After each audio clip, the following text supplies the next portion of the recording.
आपल्या खांद्यावर लिहिलं वा पेरलं ते राजे शंभू छत्रपती. प्रथमतः या सर्वांना मी अभिवादन करते. खरं तर इतिहास विसरणारी माणसं इतिहास घडवूच शकत नाही आणि इतिहास घडवणारी माणसं इतिहास विसरू शकत नाही. हा हे इतिहास आहे. 65 किलोची तलवार वागवतो त्याचं नाव यशाची. 2000 जणांबरोबर एकटा खिंड लढतो त्याचं नाव बाजी. 1.5 तासामध्ये दुश्मनाच्या तंबूला कळप करतो त्याचं नाव धनाजी. 8 तासामध्ये दिल्लीहून पुण्याला घोडा आणतो त्याचं नाव संताजी. हात तुटला तरीही झुंजत राहतो त्याचं नाव तान्हाजी. एकटा धना वाघाला काढतो त्याचं नाव संभाजी. आणि या सर्वांना मिळून स्वराज्य निर्माण करतो त्याचं नाव छत्रपती शिवाजी. प्रतिपचंद्र लेखे व वर्धिष्ठ विश्ववंदिता साहस शानो शिवस्तिष्या मुद्रा भद्राय राजा. प्रतिपदेच्या चंद्रकोरीप्रमाणे वाढत जाणाऱ्या विश्वासाची मुद्रा लोककल्याणासाठी शोभत होती. नमस्कार, मी शर्वरी विजय दौड, स्वामी विवेकानंद इंग्लिश स्कूल शिवना येथील विद्यार्थिनी असून इयत्ता 8वी वर्गात शिकते. आज तुम्हा सर्वांसमोर छत्रपती शिवाजी महाराज यांच्याबद्दल काही 2 शब्द बोलू इच्छिते. ते तुम्ही लक्षपूर्वक ऐकावे ही माझी नम्र विनंती. महाराष्ट्राचा जो इतिहास लिहिला तो कोणी ऐरागैराने नव्हे. अरे महाराष्ट्राचा जो इतिहास लिहिला तो कोणी ऐरागैराने नव्हे तर हिरव्या पिवळ्या शालीने, तलवारीच्या खणखणाटीने, घोड्याच्या टापाने आणि शाहिरांच्या टपाने. आणि हा इतिहास घडवला तो माझ्या छत्रपती शिवाजी राजाने. मुद्रा त्या छत्रपती शिवरायाला, रयतेच्या राजाला, ज्याच्या भक्तीला जोड नाही, सूर्याला तोड नाही, जो अथांग आहे सागरासमान, ज्याचा छत्र म्हणजे आपणाचा सन्मान, तो त्या सूर्याची शान, मराठी मनाचा धगधगता अभिमान.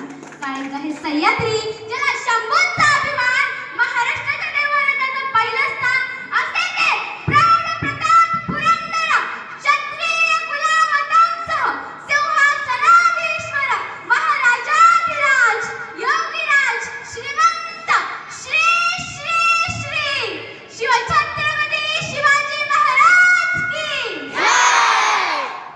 बंदुकीच्या जोरावर आणि हंटरच्या धाकावर मी इथल्या अनेक वाघांना माणसाप्रमाणे जगायला शिकवणारी अनेक माणसं बघितली.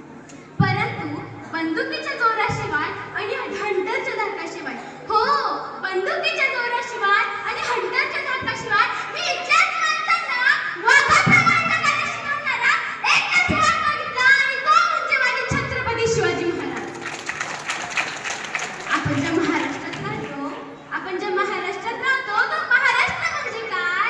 अरे शिवबांच्या विचारांचा, जिजाऊंच्या संस्कारांचा, शत्रूंच्या पराक्रमाचा साक्षीदार म्हणजे माझा महाराष्ट्र. कष्टकरी शेतकऱ्यांचा, दलितांचा आणि 105 हुतात्म्यांना बळी देणारा म्हणजे माझ्या जिगरबाज मर्द मावळ्यांचा हा महाराष्ट्र. शेवटी त्या दिल्लीच्या तख्तालाही साक्षात घाम फोडणारा जिगरबाज माझ्या मर्द मावळ्यांचा हा महाराष्ट्र. जिगरबाज माझ्या मर्द मावळ्यांचा हा महाराष्ट्र. आणि याच महाराष्ट्राच्या मातीत 19 फेब्रुवारी 1630 रोजी एका रत्नाचा जन्म झाला आणि तो रत्न म्हणजे माझे छत्रपती शिवाजी महाराज. छत्रपती शिवाजी महाराजांनी त्यांच्या आयुष्यामध्ये वस्तू वापरल्या आणि माणसं जगली, परंतु आपण मात्र माणसं वापरतो आणि वस्तू जगतो. वा, त्यांनी त्यांच्या आयुष्यामध्ये भारताच्या इतिहासावर स्वर्ण अक्षरांनी इतिहास लिहिला. त्यांच्या केली प्रत्येक गोष्ट आपल्या मनात ठसून भरली आहे.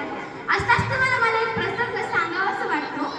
एके दिवशी महाराज कर्नाटकेच्या यात्रेवरून पुण्याकडे परत येत होते.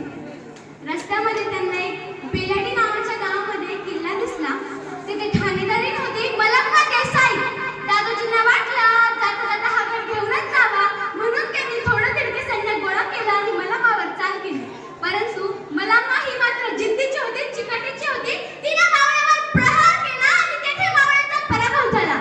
हे बघून दादोजी म्हणाला, एका बाईच्या हाताने आपल्या मर्द मावळ्यांचा पराभव होणं हे शक्य नाही. म्हणून त्यांनी आणखी सैन्य गोळा केलं आणि परत मलंगावर तुटून पडली. आता मात्र मलंगा डगमगली. तिच्यावरच मावळ्यांनी प्रहार केला आणि तेथे मलंगाचा पराभव झाला. हे बघून छत्रपती शिवाजी महाराजांपुढे तिला पेश करण्याचा असा दादोजी कोंडदेव यांचा निर्णय होता. तेव्हा हे ऐकून ती मलंगा देसाई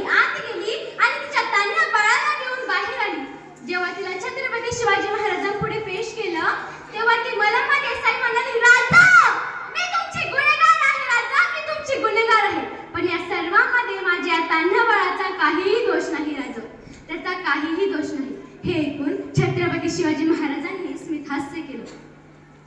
चिटणीसाला इशारा केला. चिटणीस आत गेला. दुधाची वाटी आणि चमचा घेऊन बाहेर आला. छत्रपती शिवाजी महाराजांनी त्या मलापा देसाईच्या मुलाला उचललं, मांडीवर ठेवलं आणि चमच्याने दूध पाजू लागले आणि म्हणाले, हा जो आमच्या मांडीवर दिसतोय ना, अरे हा जो आमच्या मांडीवर दिसतोय ना, तो आमचा भाचा आहे, भाचा.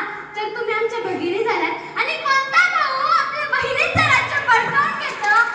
दादाजी, त्या भगिनीचं राज्य घ्यायचं नसतं, तर तिला राज्य द्यायचं असतं. असं त्या काळातही, असं त्या जगातही माझ्या शिवबानं, माझ्या राजानं त्या मलापा देसाईने तिचं राज्य परत केलं. त्याहूनही तिला चोळी पाठ्य देऊन सन्मानित करून तिला परत तिच्या घरी सुखरूपपणे पोहोच केलं. ते शाहिस्ते खान आठवतं का हो, ज्याची महाराजांनी बोटं कापली होती? आठवतं का कुणाला? जेव्हा त्या शाहिस्ते खानाची बोटं कापली गेली तेव्हा तो इकडे तिकडे पळत होता. तेव्हा त्याच्या जवळ त्याची बहीण येऊन म्हणाली, हुजूर गजब हो गया, हुजूर गजब हो गया. वो नराधम शिवा मेरी बेटी को उठाकर ले गया हुजूर. तेव्हा तो दुश्मन, तो शत्रु, तो शाहिस्ते खान बोटं कापल्यावरही म्हणतो, अरे चुप कर पगले, चुप कर, तू चुप कर पगले, चुप कर. ऐसे वा किसी की उंगली काट सकता है, ऐसे वा किसी की उंगली काट सकता है तो किसी की गर्दन मार सकता है, लेकिन ये सिवा किसी औरत या लड़की पर हाथ नहीं डाल सकता. तो चुप कर पगले, तो चुप कर. असं त्या दुश्मन नाही, असं त्या शत्रू नाही, माझ्या राजाबद्दल बोटं, साक्षात बोटं कापल्यावरही त्याचं कौतुक केलं. तर तुम्हाला कळालंच असेल कोण होते माझे शिवबा. छत्रपती शिवाजी महाराजांनी त्यांच्या आयुष्यामध्ये नेहमी स्त्रियांचा आदर केला, त्यांचा नेहमी मान ठेवला. कधीही अपमान होता कामा नये अशा गोष्टी केल्या. असाच अलीकडे 5-6 वर्षांपूर्वीची गोष्ट आहे. जेव्हा इटलीचे पंतप्रधान भारत भेटीसाठी आले होते तेव्हा त्यांना काही गाईड्सने प्रश्न विचारले, तुम्हाला प्रेमाचं प्रतीक असलेलं ताजमहल बघायचं की सोन्याचं प्रतीक असलेलं गोल्डन टेम्पल बघायचं? तुम्हाला प्रेमाचं प्रतीक असलेलं ताजमहल बघायचं की सोन्याचं प्रतीक असलेलं गोल्डन टेम्पल बघायचं? हे ऐकून ते इटलीचे पंतप्रधान सुद्धा म्हणाले, मला तुमचं प्रेमाचं प्रतीक असलेलं ताजमहलही नको आणि सोन्याचं प्रतीक असलेलं गोल्डन टेम्पलही नको. माझ्या देशाच्या राजाचा इतिहास शिकवला जातो ना, त्या राजाचा रायगड बघायचा आहे मला, रायगड. असं म्हणून त्यांना सर्व गाईड्सने रायगडावर नेऊन पोहोच केलं. म्हणून या जगाच्या पाठीवर तुम्ही कुठेही जा, जर तुम्हाला कोणी विचारलं तुम्ही कुठून आलात, त्याला एकच सांगायचं, ज्याने मरण नाही लाजवलं, ज्याने मरण नाही लाजवलं आणि आलेलं मरण नाही जगायला शिकवलं, त्या छत्रपती शिवाजी आणि छत्रपती संभाजी महाराजांच्या भूमीतून आलं होतं. म्हणून ज्या मातीत जन्मलो तिचा रंग तर सावळा आहे, ज्या मातीत जन्मलो तिचा रंग तर सावळा आहे. सह्याद्रीचा का हिमालय छाती ठोकून चालतो, मी छत्रपती शिवरायांचा मावळा आहे, मी छत्रपती शिवरायांचा मावळा आहे. जाता जाता एकच सांगावं असं वाटतं, देवाकडे एक फूल मागितलं तर देवाने अख्खी बागच दिली. देवाकडे एक फूल मागितलं तर देवाने अख्खी बागच दिली. देवाकडे राहण्यासाठी घर मागितलं तर देवाने अख्खा राजवाडाच दिला. देवाकडे पिण्यासाठी पाणी मागितलं तर देवाने अख्खा समुद्रच दिला. परंतु त्या देवाकडे सुद्धा जेव्हा देव मागितला तर त्या देवाने त्या छत्रपती शिवरायांसारखा देव माणूस दिला. छत्रपती शिवरायांसारखा देव माणूस दिला. विजयासारखी तलवार चालून गेला, मी तर त्या छातीने हिंदुस्तान हलवून गेला. विजयासारखी तलवार चालून गेला, मी तर त्या छातीने हिंदुस्तान हलवून गेला. वाघ नख्याने अफजल खानाचा कोतळा फाडून गेला, वाघ नख्याने अफजल खानाचा कोतळा फाडून गेला. मुठभर मावळे घेऊन हजारो शेतनांना लढून गेला. स्वर्गात गेल्यावर देवाने ज्याला वाकून मुजरा केला, असा मर्द मराठा माझा शिवबा होऊन गेला, तसा मर्द मराठा माझा शिवबा होऊन गेला. शेवटी मला फक्त शिवगर्जनाच म्हणावंच वाटते. निदान त्यासाठी तरीही तुम्ही हात जोडून मला शिवगर्जना म्हणण्यासाठी प्रतिसाद द्यावा ही तुम्हाला